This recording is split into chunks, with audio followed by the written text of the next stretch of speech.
So in this section we're going to have a look at lists, how they can help you disseminate information into groups of people, so you can put genres of people, universities on their own, general Twitter people who are talking about environment, etc, etc. So we're on the standard Twitter website console, have a tab here called lists, and if we click on that it will show us the lists that we've got.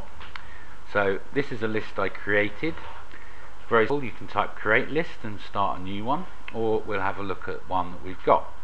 So that's the Sustainable Universities one. So if I want to add somebody to the list I've already created, I click on their username, I click on this tab here, I type add to list, and I can then add it to Sustainable Universities, which is a list, the only list I've created to date. Again, I could create a list here and add it there. So once it's added to the list, I can look at just the list itself. So I've got a list here, one I made earlier, and this is a list of all the people in the list. Very simple. So we can see what they're tweeting about, get a good sense of whether they're going to be relevant or not. I've picked a whole range of people, groups, organisations, etc. So that's the first part of doing a list. Now the really clever part is that people have also published their own lists, so they've done all the work for you. So I use a site called Listorious, which is an online directory of lists and also individuals who are experts.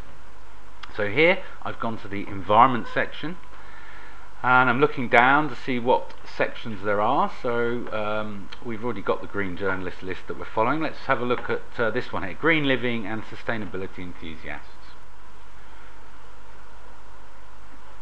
So we go through to this, we can see the type of people, all the people he's put in that list, and how many followers they've got as well. So you never know, they might retweet your content and all their 57,000 people will be able to see it. Anyway, so that's who's in the list, so you can kind of decide at that point whether it's going to be relevant to you, and just for the sake of this demo we're going to assume it is. So I can start following that list, or I could just view it on Twitter. So I could just view it in the Twitter console, which we saw before, or I could start following. So I press follow. Says OK following. I can go back to the Twitter feed, I can press on lists and just refresh that, and it will appear as a list in my list, hopefully in a few moments.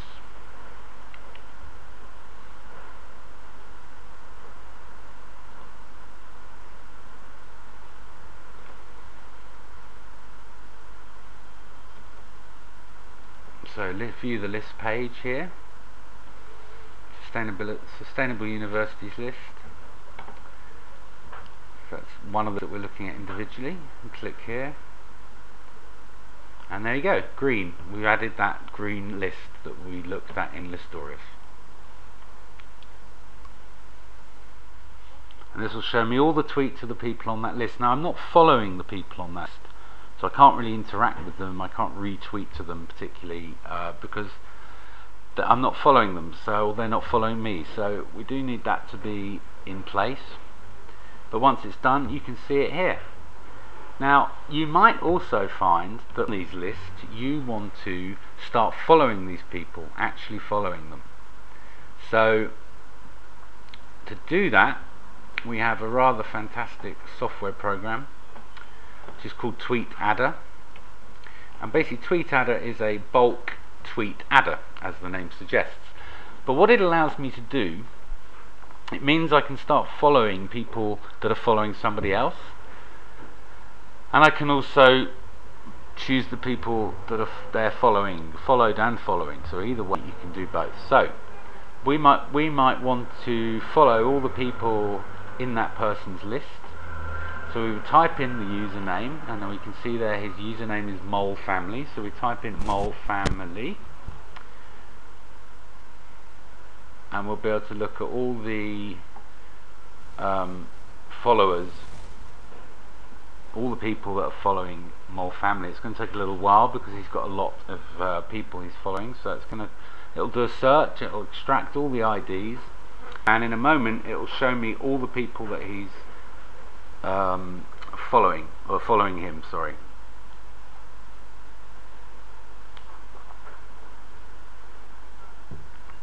You'll also see there's some other functionality here, a Twitter list. So I can put in a Twitter list and it will allow me just to follow those people. So there's a number of options. I'm going to stop that there because it's pretty self-explanatory and it's going to take a while. So I'm going to have a look at the Twitter list. See, there you go, it's picked up all these people that he's following, and you can add all of those as people you want to follow. So you could do that by checking all. You can also filter them. Now, one thing to bear in mind, if they've only got a default image on their profile, they could be spam. If people haven't bothered to even put it in there, they might not be a proper user. So you can remove all the people, so it gets rid of them. You can then check all. You could then go to you can make them all to follow, save all here, and they'll be added to your follow list.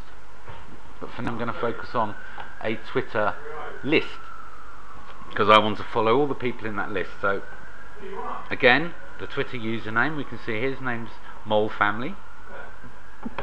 We go to TweetAdder, we type that in.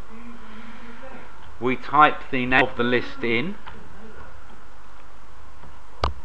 and it will now extract all the names in that list. It's not got hundreds and hundreds of people in it, so it shouldn't take too long to get that information.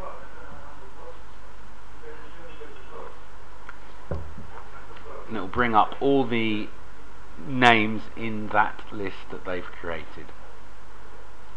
And once we've done that, we can add them to the to follow list, and then we can start following them.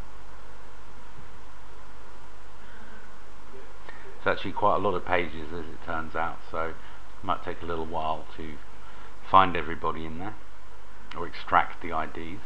So there's many reasons this is useful. You could use some else's resource that they're following. So obviously you could find a university and they might only be following a small number of people who are experts in the field, so you could use it for that. So there we go, we've got a list. It's actually 475 people in his green list.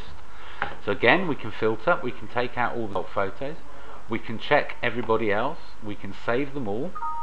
There you go. And then all the ones we've saved are added to the to follow list here. And you can see where the source is. So basically we've added all of those people to the to follow list. So we can check them all,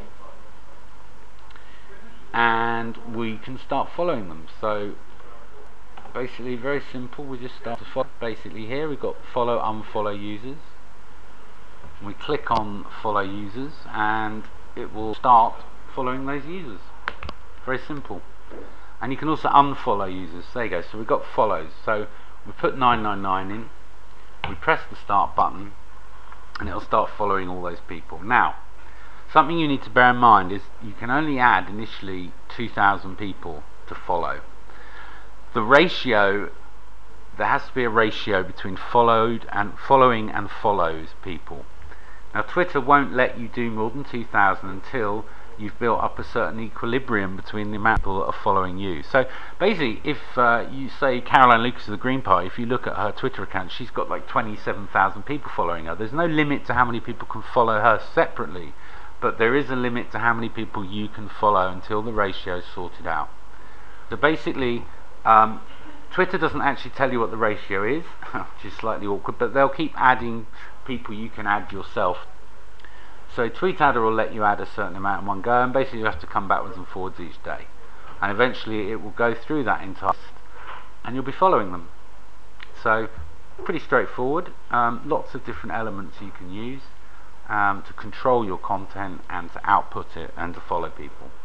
And again, the great thing with lists is you don't have to be following the people in your actual account. You can just click on the list and you'll see everything they're tweeting. And we're going to have a look at Paperly, which is a way of aggregating all the tweets in a newspaper type format. And again, you can set that up as a list, as individual users, etc. So we're going to have a look at that in this module.